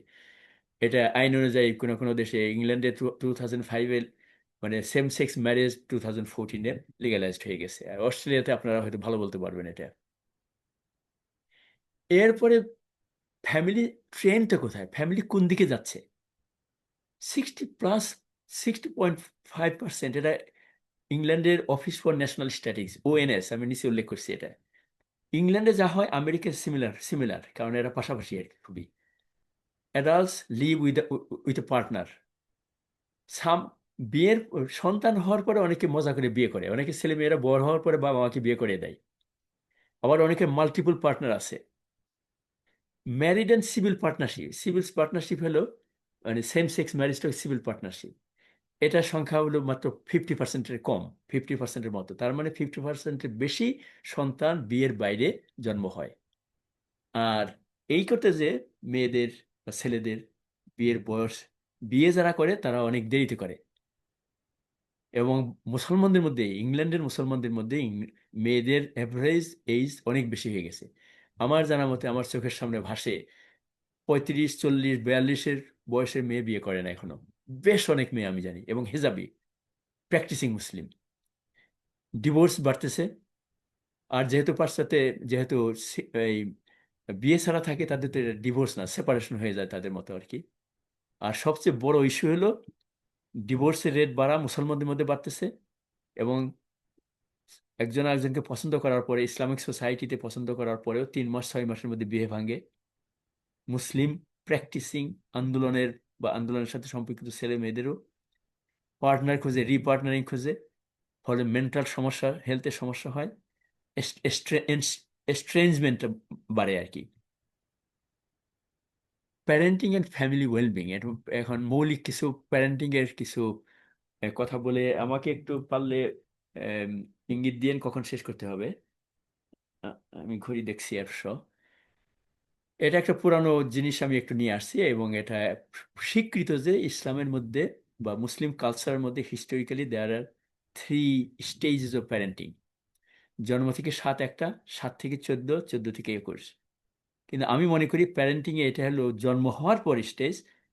Parenting starts before, কি বলে, সন্তান হওয়ার আগে। সেটা হলো বিয়ের সময় থেকে প্যারেন্টিং শুরু হয়। কিভাবে? একজন নেক পুরুষ একজন নেক মহিলা বিয়ে করলে প্যারেন্টিং এর নেচার চেঞ্জ হয়ে যাবে। এবং নেক মহিলা যখন প্রেগন্যান্ট হবেন, তিনি নেক চিন্তা করবেন, কোরআন তেলাওয়াত করবেন, ভালো খাওয়া দাওয়া করবেন, খারাপ জিনিস থেকে দূরে থাকবেন। এবং সন্তান 5-6 মাস পরে যখন কমিউনিকেট করা যাবে, তখন বাচ্চাকে শুনিয়ে কোরআন পড়তে পারেন, এবং বাচ্চা সেগুলো সাবকনশিয়াসলি মাথার মধ্যে থাকবে। এটা আর কি, এটা রিসার্চে বের হয়েছে। কোনো মা যদি, কোনো গায়িকা মা সন্তান 6 মাসের পরে থাকা অবস্থা, পেটে থাকা অবস্থায় যদি বেশি গান গায় বা গায়িকা হয়, সন্তান ন্যাচারালি গায়িকা হওয়ার সম্ভাবনা বেশি। সম্ভাবনার কথা বলা আছে, কোনো গ্যারান্টি নাই। তো এরকম কোরআন তেলাওয়াত, নেক চিন্তা, জ্ঞান উপার্জন, খারাপ চিন্তা থেকে দূরে থাকলে, মা যদি থাকেন, সন্তান ন্যাচারালি ভালো হবে। এটা হলো জন্ম। আর জন্মের পর থেকে তাদেরকে ভালোবাসা দিয়ে, মায়া দিয়ে তাদের নার্চারিং করতে হবে। এবং এখানে ধমক দেওয়া যাবে না, জোর করা যাবে না, কোয়ার্স করা যাবে না, ভয় দেখানো যাবে না, যেগুলো চিলড্রেন সেফটির মধ্যে যেগুলো আছে আর কি। 7 থেকে 14 এটা হলো শিক্ষার বয়স, এবং এখানে learning speed, value, belief, discipline, এগুলো শিক্ষা দেওয়ার বয়স। সেলফ এস্টিম, এই সমস্ত কিছু। এবং আহ, প্রথম 7 বছরে তার মানে এ না যে বাচ্চাকে কিছু খেলার মাধ্যমে শিক্ষা দিতে হবে, কোরআন তেলাওয়াত শিখাতে হবে, তারপরে নামাজ কালাম, মানে তারপরে মোল্ড করার বয়সটা হলো 7 বছর পর্যন্ত। কারণ রসুল পাক সাল্লাহ সাল্লাম এই 7টা কোত্থেকে আসছে? উনি বলেছেন 7 বছর বয়সে তোমরা ছেলে মেয়েদেরকে নামাজ শেখাও, 10 বছর বয়সে বিছানা সেপারেট করে দাও। মানে everything that came in the Islamic বা মুসলিম লাইফ কেম ফ্রম প্রফেসর সাল্লাহ ইসলাম। 7 থেকে 14 হলো মানুষ তৈরি করা, মানে জ্ঞান, ভ্যালিউস তৈরি করা। এটা হলো সলিড পিরিয়ড, এবং এই সলিড পিরিয়ডের মধ্যে পিউবার্টি, অ্যাডোলেসেন্স, এই পিরিয়ডের মধ্যে। সুতরাং এই পিউবার্টি পিরিয়ডটা সবচেয়ে অন্যতম একটা চ্যালেঞ্জিং এবং ডেঞ্জারাস সময়, অথবা এদার ডেঞ্জারাস, অথবা এটার বিরাট একটা সুযোগ। কারণ এই পিউবার্টির সময়ে পিউবার্টির সময়ে নাম করা বেশ কয়েকজন সাহাবা ছিলেন রসুল সাল্লাহ আসলামের এন্তেকালের সময়। তারা যুদ্ধে যেতে চেয়েছে, যুদ্ধে যেতে দেন নাই। কিন্তু তার মধ্যে পরবর্তী আব্দুল্লাহ ইবনে আব্বাস থেকে শুরু করে বেশ কয়েকজন ইতিহাসের মধ্যে সবচেয়ে মুফাসসিরিন, হাদিসবিদ, পণ্ডিত হয়েছেন তারা আর কি, অল্প বয়সে। মোহাম্মদ বিন কাসিমের বয়স ছিল 17 বছর। তার মানে টিনেজ বয়সটাকে খারাপ মনে করা ঠিক নয়। কিন্তু বেশিরভাগ মানুষ টিনেজ বয়সে খারাপ হয়, বিশেষ করে পিউবার্টি যখন আসে পাশ্চাত্য সমাজে, ওয়েস্টার্ন সমাজে, যে এখানে বিয়ের বাঁধন নাই, একটা ছেলে একটা মেয়ের প্রতি আকর্ষণ এমনভাবে বাড়ে, তো অল্প বয়সে তারা বাবা মা হয়ে যায়, এবং জাতি তখন সাফার করে, ব্যক্তি সাফার করে। 14 থেকে 21 পর্যন্ত প্যারেন্টিং হলো আপনি শুধু হাল ধরে ছেলে মেয়েকে উপদেশ দিবেন। আপনি ছেলে মেয়েকে জোর করে বিয়ে দিতে যাবেন না। তারা বিয়ে করবে, আপনি অ্যাসিস্ট করবেন অথবা মত দিবেন, যাতে তারা সঠিক পথে থাকে। চাকরি বাকরির ব্যাপারে প্রেশার দিবেন না, তুমি এটা হও, এটা করো, এই প্রেশার দিতে যাবেন না। কারণ ওই সময় প্রেশার ছেলে মেয়েরা পছন্দ করে না। বরং ওই সময় আপনি ফ্রেন্ডলি ব্যবহার করবেন। You can never be friend, but you behave like a friendly person. এবং কোনো মনোমালিন্য বা ইয়ে হলে আপনি খুব ওয়াইজলি হ্যান্ডেল করতে হবে। এবং আহ, আপনার ফিতরতের মধ্যে নর্মাল স্টেবিলিটি নিয়ে আসতে হবে। ফ্যামিলি সেশনসের মাধ্যমে, এখন জাস্ট প্র্যাকটিক্যাল কিছু কথা বলছি, যে ঘরের মধ্যে যদি এগুলো নিয়ে আপনারা বিজি থাকেন, একটা ফ্যামিলি সেশন করেন রেগুলার, সপ্তাহ অথবা পাক্ষিক, এবং সেখানে যদি ফ্যামিলি সেশনে আখলাক, education, social skill, life skill আলোচনা করেন, সালাম কিভাবে দিতে হয়, ধন্যবাদ কিভাবে দিতে হয়, kindness, feeling, love, anger, any issue that comes. এখন হজ আসতেছে, হজের ব্যাপারে আপনার ছেলেমেয়েরা যদি 7, 8, 9, 10 বছর হয়, আপনি একজনকে দায়িত্ব দেন যে হজের উপর তুমি কিছু বলো। এবং এখানে সবাইকে ইনভলভ করে একটা লাইভলি এনভায়রনমেন্ট ক্রিয়েট করলে ফ্যামিলি সেশনগুলো বিকামস ওয়ান্ডারফুল থিং। ছেলেমেয়েরা শিখে, এবং ঘরের মধ্যে একটা সম্পর্ক গভীর হয়, বাবা মার মধ্যে সম্পর্ক গভীর হওয়ার ফ্যামিলি রুল তৈরি করতে হবে এর মধ্যে। ফ্যামিলি রুল বলতে মানে এই রুল এই রুল মানে এমন না যে এটা ভঙ্গ করলে একবার পানিশমেন্ট দিতে হবে, শাস্তি, তা না।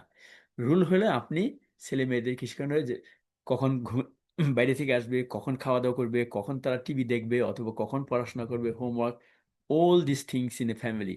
সাপ্তাহিক রুল, এটাকে ডেইলি রুল করতে পারেন। এই ডিসকাশনের মধ্যে আপনারা নিজেরা নিয়ে আসবেন। এটা আমি বিস্তারিত যাব না, কারণ আরো কিছু আলোচনা আছে আমার। এরপরে সোশ্যাল অ্যান্ড লাইফ স্কিল, এই জিনিসটা আমাদের উপমহাদেশের বাংলাদেশি বা মুসলিম কমিউনিটির মধ্যে এই সোশ্যাল স্কিল, লাইফ স্কিলটা অভাব। বাংলাদেশে তো ছেলেমেয়েরা বড় হলে, বয়স হওয়ার পরে কিছু করতে পারে না। এই দেশে অল্প বয়সে প্রাইমারি প্রাইমারি বাচ্চাদেরকে অনেক স্কিল শিক্ষা দেওয়া হয়। চায়নাতে শিক্ষা দেওয়া হচ্ছে, আমি জানি, প্রতিনিয়ত আমি খবর রাখি। এটা অ্যাবসলিউটলি ভাইটাল যে এই ওয়েস্টের মধ্যে এই সোশ্যাল স্কিল, লাইফ স্কিল এবং ওয়েস্টে কি করা দরকার এগুলো বাচ্চাদের শেখানো দরকার। সোশ্যাল স্কিল হলো মানুষের সাথে মেলামেশা করা, সালাম কালাম, ভদ্র মানুষ হিসাবে, আখলাকি মানুষ হিসাবে, ছোট মানে ইয়ং মানুষ হিসেবে কিভাবে বড় হলো। এই আখলাকের কারণেই কিন্তু দুনিয়াতে মানুষ ইসলামের দিকে আকৃষ্ট হয়। আপনার প্রতিবেশী অথবা আপনার কলিগ আপনার আখলাক দেখে কিন্তু মনে করবে যে ইউ আর, আপনি নামাজ মনোযোগ দিয়ে পড়েন কি পড়েন না, দে ডোন্ট বদার। এটা একমাত্র আল্লাহ জানেন আর আপনি জানেন। এটা হলো সোশ্যাল স্কিল। লাইফ স্কিল হলো একটা বাচ্চা যেন বড় হওয়ার সময় দুনিয়াতে কিছু একটা খেয়ে পড়ে চলতে পারে। সে হয়তো ভালো ম্যাথামেটিশিয়ান, একাডেমিক্যালি ভালো না, অন্য কি করতে পারে সে, মানে যে কোনো কিছু করলে সে এই তার লাইফ স্কিল, মানে লাইফে সে নিজেকে ইজ্জত নিয়ে বাঁচতে পারবে এবং ইজ্জতের মধ্যে তার মুসলিম দায়িত্ব নিয়ে চলতে পারবে, ভালো মানুষ, ভালো নাগরিক হিসেবে। এইটাই হলো লাইফ স্কিল। এবং সোশ্যাল স্কিল লাইফের সাথে একটা সম্পর্ক আছে অবশ্য। আর মূল কথা হলো ছেলে মেয়েদেরকে মধ্যে এলেম দেওয়া, ক্যারেক্টার দেওয়া, রুহানিয়াত দেওয়া।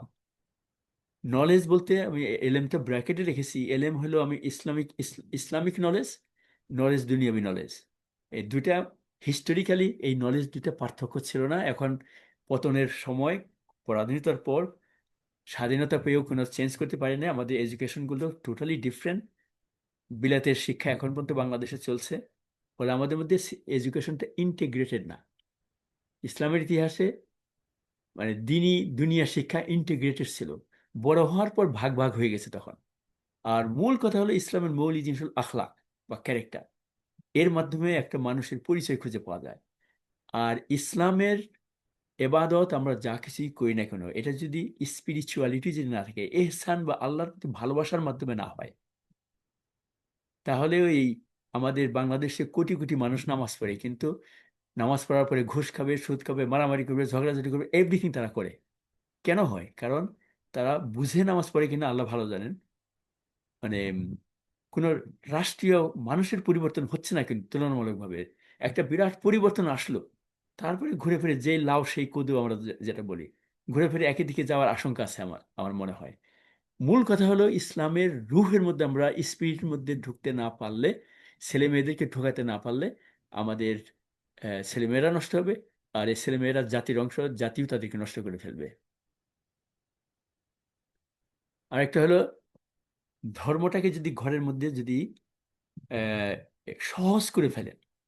আমি ছোট্টবেলা, আমার মনে আছে আমার এলাকার মধ্যে ধর্মকর্ম কম ছিল, আমি যখন নামাজ কালাম শিখি আমাকে নিয়ত মুখস্থ করতে হয়েছে। তার মানে কোনটা ফরজ, কোনটা সুন্নাহ, কোনটা নফল। ইসলামে মৌলিক হলো ফরজটা, নামাজে 17 আহ, রাকাত ফরজ।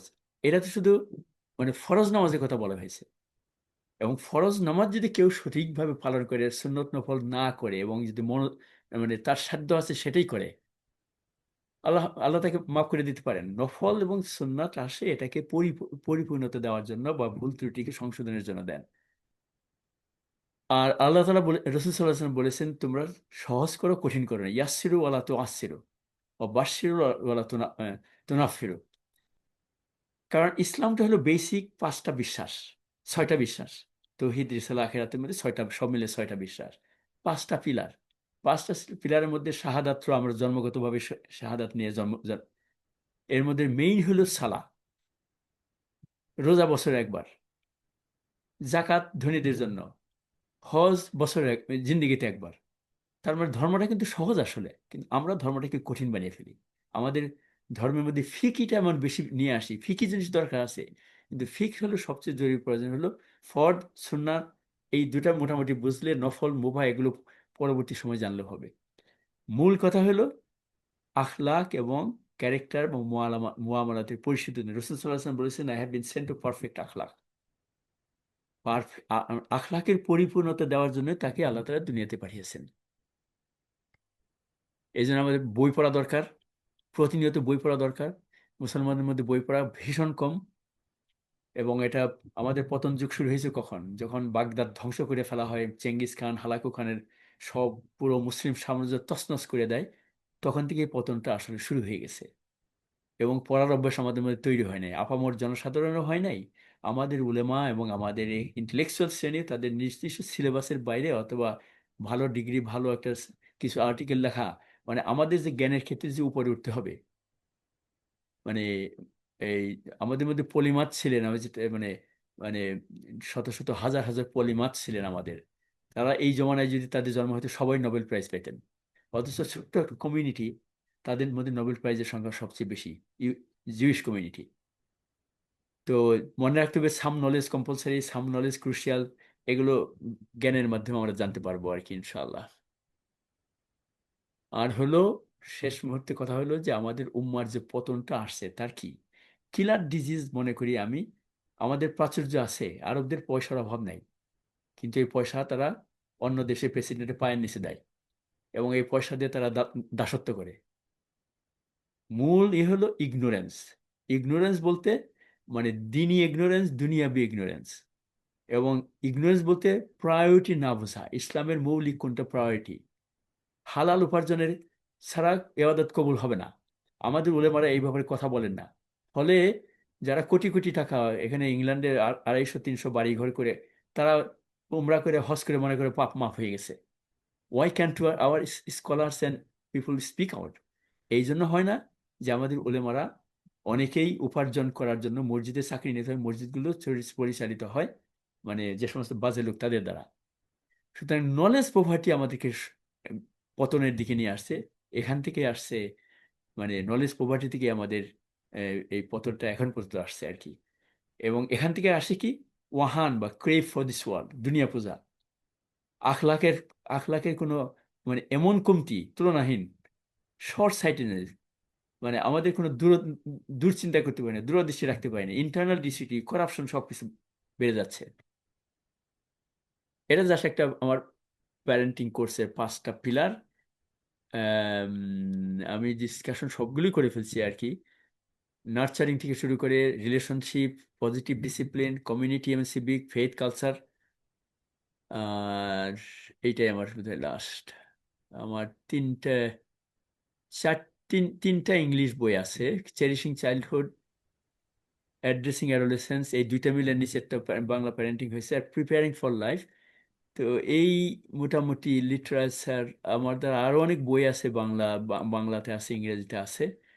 আপনারা অনুগ্রহ করে যারা একটু প্যারেন্টিং এর কোর্স যদি কেউ রান করতে চান, তাহলে বাংলাদেশে প্যারেন্টিং কোর্স ট্রেন দি ট্রেনার ভাই ইমরোজ, আহসান হাবিব ইমরোজের মাধ্যমে বেস্ট ট্রেন দি ট্রেনার কোর্স আমি জড়িত আছি এর সাথে, সেটা করতে পারেন। আম, আমার মনে হয় যে মায়েরা এ ব্যাপারে অনেক এগিয়ে আসেন।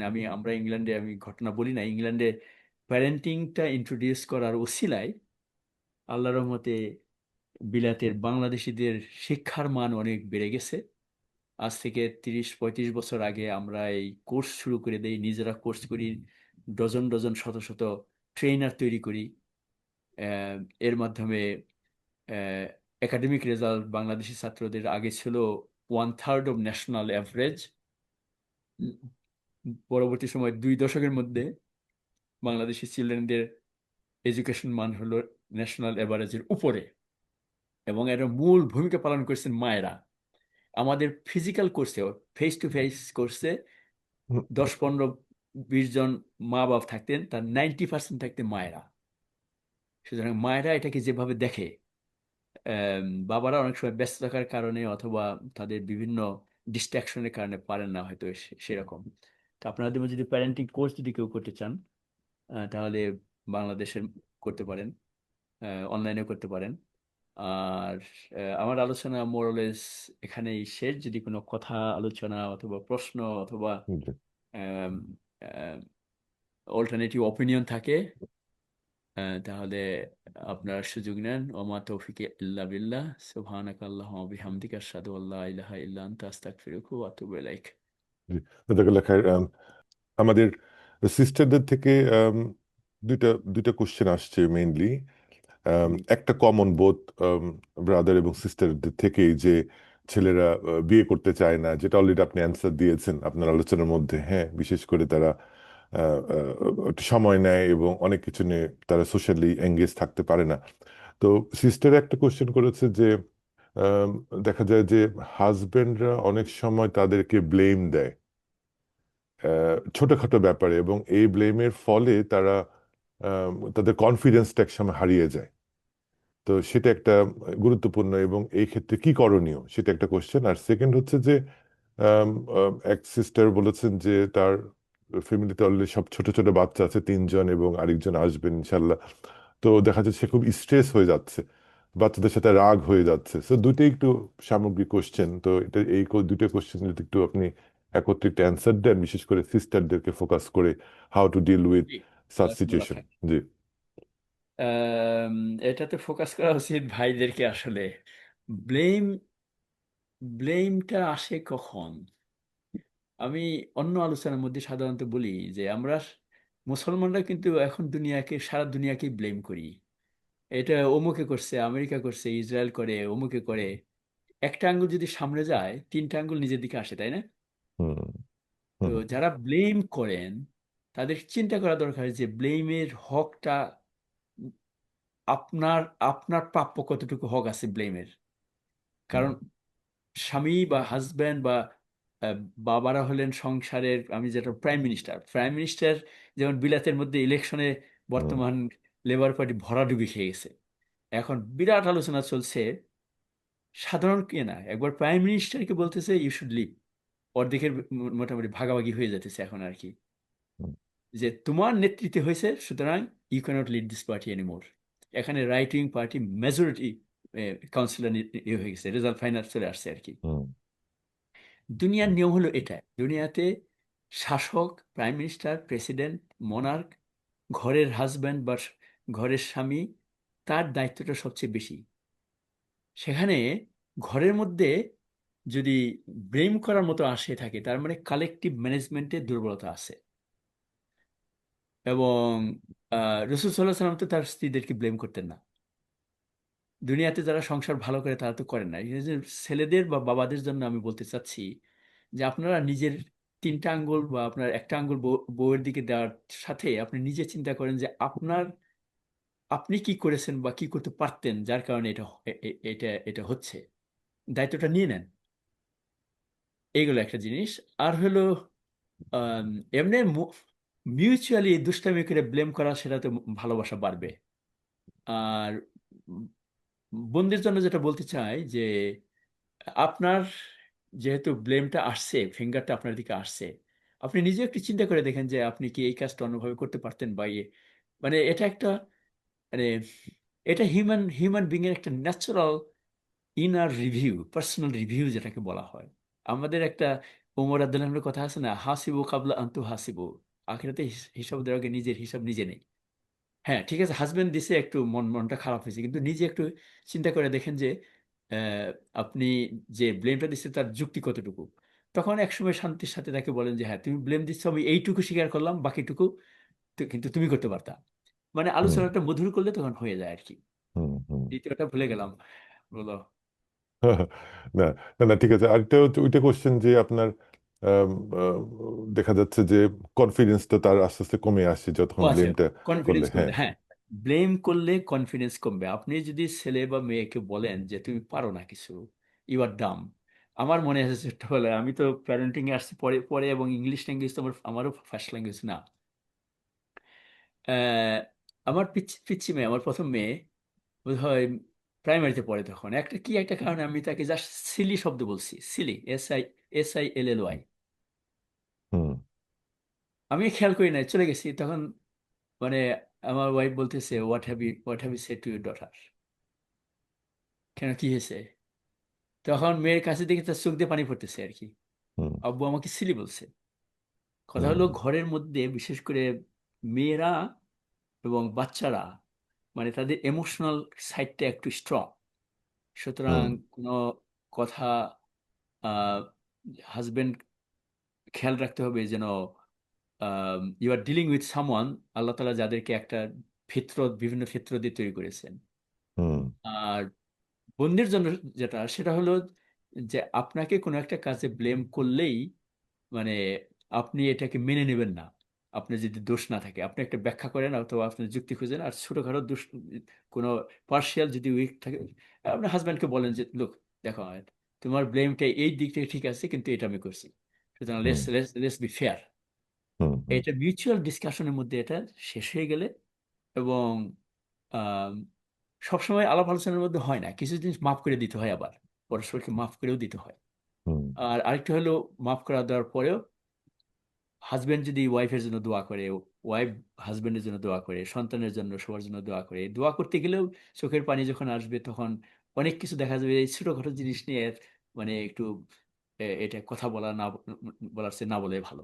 এটা জি অটোমেটিক ফ্যামিলির মধ্যে একটা ট্র্যাডিশন বা কালচারাল রূপ পেয়ে যাবে, তখন ন্যাচারালি একজন আরেকজন সঙ্গে অভ্যস্ত হয়ে যাবে। হুম রাগারাগির ব্যাপারে এটা আমি আলোচনার মধ্যে আনি না এটা, মানে কারো রাগ যদি বেশি থাকে কম থাকে এটাও আলাপ আলোচনার মধ্যে সংশোধ ইয়ে হতে পারে আর কি।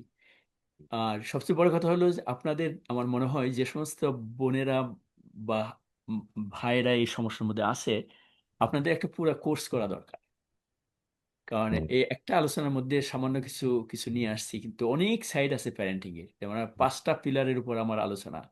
তারপরে আম, এই আসনা ভাই বিমরুদ যে কোর্স করা আমি একটা অংশ অংশ নেই, সে অনেক কষ্ট করে।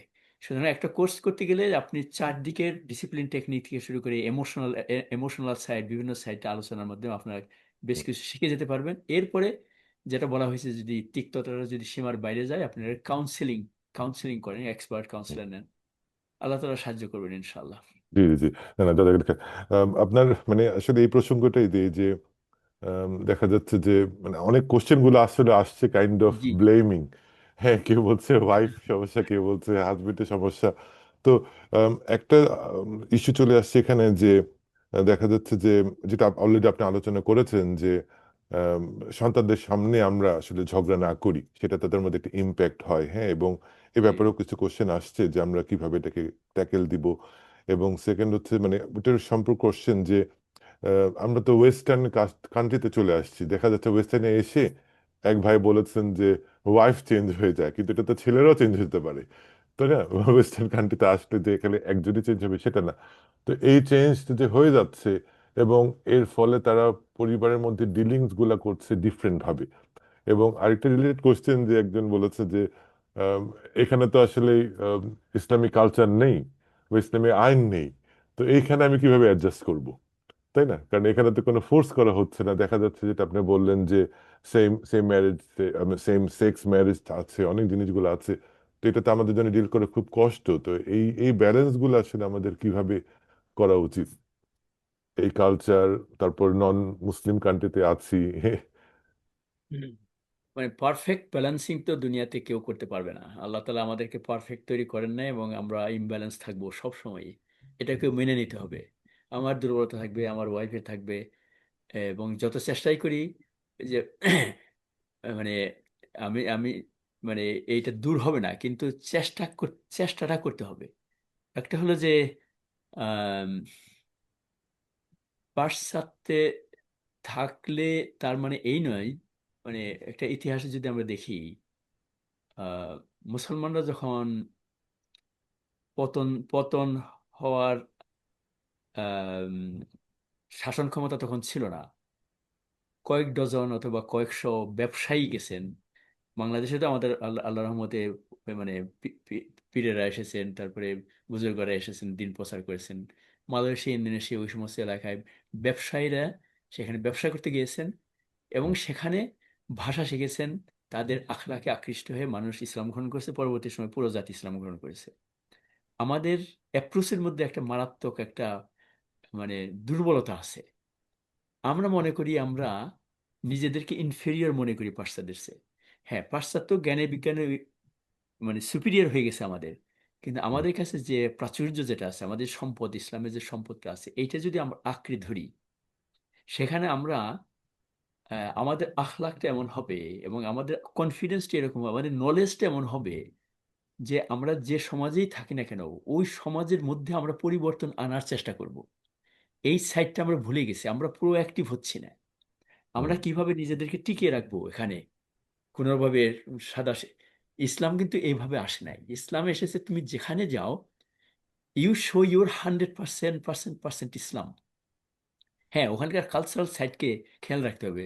যেমন রাস্তার মধ্যে মানে যেখানে খেলাধুলা হইতেছে, আপনি ওখানে নামাজে দাঁড়িয়ে গেলেন, মানে হুম, কমন সেন্সটা ব্যবহার করে আমরা যদি আমাদের আখলাক চেঞ্জ করি, আমাদের যোগ্যতা পরিবর্তন করি, আমরা যদি মানুষের খেদমত করার চেষ্টা করি, প্রতিবেশীর হক আদায় করি, তারপরে মানুষের হাসি মুখে কথা বলি, তারপরে কলিগদের সাহায্য করি, আমরা এই যে ইসলামের যে গিভিং সাইডটা আছে, নট টেকিং সাইড, হুম, এর আর নলেজটা যদি বাড়ানোর চেষ্টা বাড়াই আমরা, তাহলে কিন্তু দেখা যাবে যে এমন এক সময় আসবে, এখন তো হাজার হাজার মানুষ ইসলাম গ্রহণ করে পাশ্চাত্যে।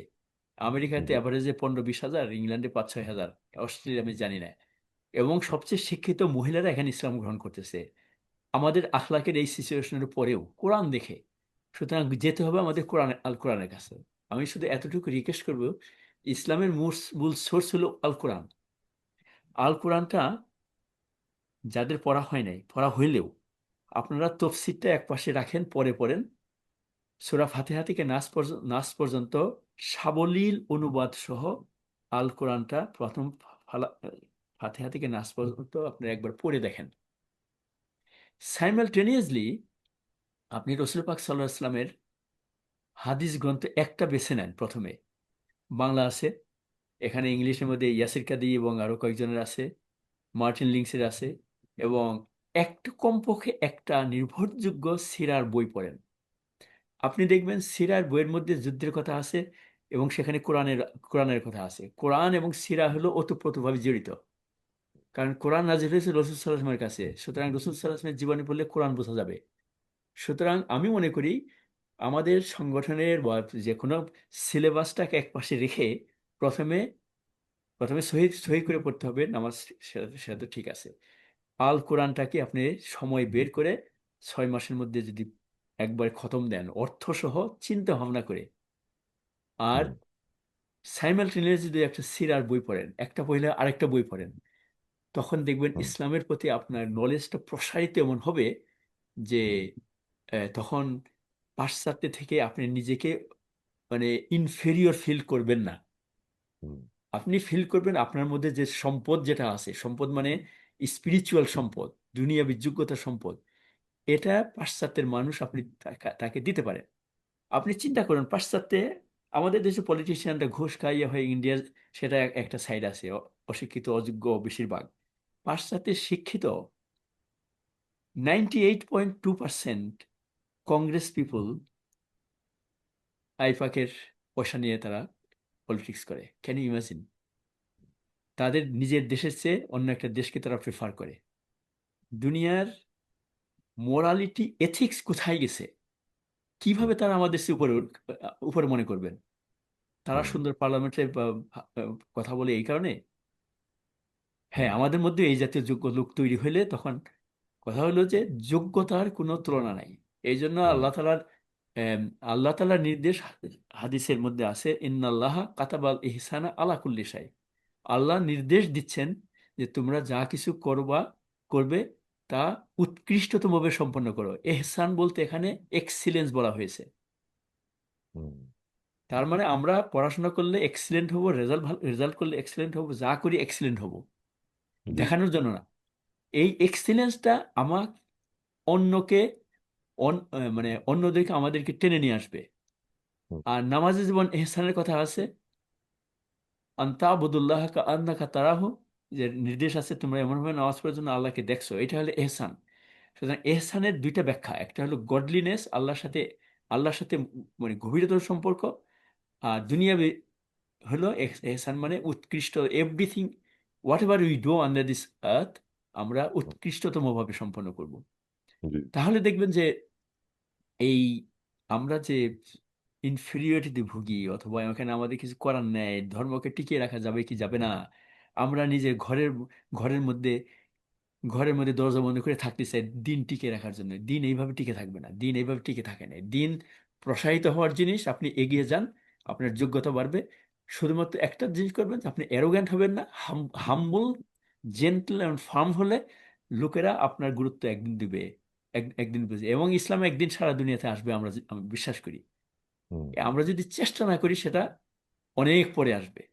শেষ একটা কোশ্চেন করব, যেটা অলরেডি আপনি কভার করেছেন আসলে, যে আম, এটা কোশ্চেনটা সম্ভবত আসছে, মানে ব্রাদার না সিস্টার বোঝা যাচ্ছে না। কোশ্চেনটা হচ্ছে, অনেক প্যারেন্টস মনে করে যে আমার ছেলের বউদের আমার সাথেই থাকতে হবে, এটা ইসলামিক্যালি কতখানি রাইট? ইন লজদের রেসপেক্ট করা আর তাদের সাথে থাকা কি একসঙ্গে থাকলে কি রেসপেক্ট করা হয় কিনা? চমৎকার অ্যাকচুয়ালি কোশ্চেন এটা। এটা একটা বিরাট আলোচনা পাশ্চাত্যে, হুম। মানে পাশ্চাত্য বলতে এখন অস্ট্রেলিয়াকে পাশ্চাত্য বলতে ইয়ে লাগে আর কি। ইংল্যান্ডের কথা বলতেছি, ইংল্যান্ডে আমেরিকাতে এখন শুরু হয়েছে।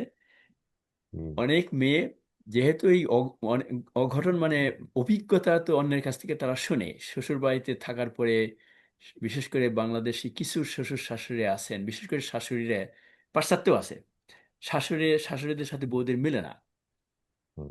ফলে তারা সাফার করে, সাফার করতে যে ছেলেরা যখন, যদি একটু পার্সোনালিটি যদি উইক হয়, তারা নিজের মা বাবাকে বলতে পারে না যে বাবা মা, এই, মানে ছেলে, আমরা বিয়ে করছি, আমার ফ্যামিলির মধ্যে আপনারা ইন্টারফেয়ার করেন না। একটা ইজ্জত সহকারে কাউকে কাউকে দেয়া, মানে তাদেরকে বোঝানো দরকার যে ছেলে মেয়ে যখন বিয়ে করবে, বিয়ে করাও কিন্তু বাবা মা জোর করে বিয়ে করতে পারবেন না। সুতরাং বিয়ে করেছে, তার একটা সংসার হয়ে গেছে। এই সংসারে, তার নিজের সংসারের ওয়াইফ সহ তার তার নিজের দায়িত্ব। সেখানে তারা অ্যাডভাইস দিতে পারে, হুম। কিন্তু ডিকটেট করতে পারে না। ছেলে মেয়েদের, তাদের ছেলে মেয়ে হইলেও এরকম করতে পারবে না, উচিত না এটা আর কি। তো ইনলসটা আবার অনেক সময় পাশ্চাত্য এই সমস্ত অভিজ্ঞতার প্রেক্ষিতে বিয়ের আগে শর্ত দিয়ে দেয় যে বিয়ের পরে ইনলসের বাড়িতে উঠবে না। কারণ হুম। অনেকে ওয়াদা করেছে যে 6 মাস পরে উঠবে, তারা একটা বাসা নিবে। কারণ হুম। পাশ্চাত্যে, ইউরোপ আমেরিকাতেও একটা বাড়ি ভাড়া করা অথবা নিজের বাবা মার বাড়ি থাকলেও একটা অ্যাডিশনাল বাড়ি কিনা কঠিন নয় আর কি।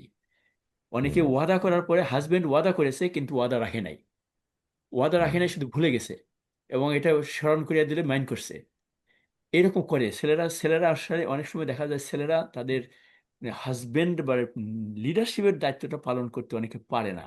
যার কারণে মানে ঘরের মধ্যে যেটা হয়, এটা একটু ইজ্জত নিয়ে নিজের বাবা মাকে বোঝানো যে মানে আপনি আমাকে বলেন, আমি তাকে বলবো। অনেক শ্বশুর শাশুড়ি বউকে ধমকও দেয়। হুম। মানে এটা একটু, মানে শ্বশুর শাশুড়ি হওয়া, তার মানে আপনি কিছুদিন পরে গ্র্যান্ড প্যারেন্ট হবেন। শ্বশুর শাশুড়ির আলাদা একটা দায়িত্ব আছে। সেই দায়িত্বটা, মানে নিজের ছেলে বা মেয়ের সংসারে ইন্টারফেয়ার করা না। এই হুম। সংসারটা কিভাবে শান্তির সাথে চলে এবং পরস্পরের ভালোবাসা বৃদ্ধি পায় এবং বিয়েটা টিকে থাকে, এই জন্য চিন্তা ভাবনা করে কাজ করা। হুম। আর ছেলে মেয়ে যখন ছেলে মেয়ে হয়ে যাবে, তখন সেখানেও, মানে দাদা দাদি নানা নানি হওয়ার পরেও, মানে দাদা দাদি নানা তার ছেলে মেয়েদেরকে জাস্ট এনজয় করবে। এটা একটা হুম। বি- বিরাট একটা বিরাট একটা এনজয়মেন্ট, ছেলে নাতি নাতনিদের সাথে থাকা। অনেকে হুম। ইন্টারফেয়ার করার চেষ্টা করে। হুম। যখনই ইন্টারফেরেন্স আসবে এবং যুক্তি থাকবে না, বাংলাদেশের মতো, মানে হয়তো শাশুড়ি নিজে তার শাশুড়ির কাছ থেকে বকা খাইছে এবং হুম। ফিতরতের কারণে সে তার নিজের বউকে বকা দিবে, এরকম একটা হুম। একটা সিলসিলা হয়ে যায় আর কি, which is hmm. Really really bad. এটাকে হুম। হ্যান্ডেল করতে হবে হাজবেন্ডের, বিশেষ করে। এবং হুম। হাজবেন্ড স্ট্রং পার্সোনালিটি হলে এটাকে ম্যানেজ করতে পারে, আমি জানি। কিন্তু হুম। অনেক হাজবেন্ড আইদার খুব উইক, অথবা মানে জানে না, ল্যাঙ্গুয়েজ জানে না কিভাবে হ্যান্ডেল হ্যান্ডেল করতে হবে। হুম। হাজবেন্ডের হুম। বিরাট দায়িত্ব এখানে।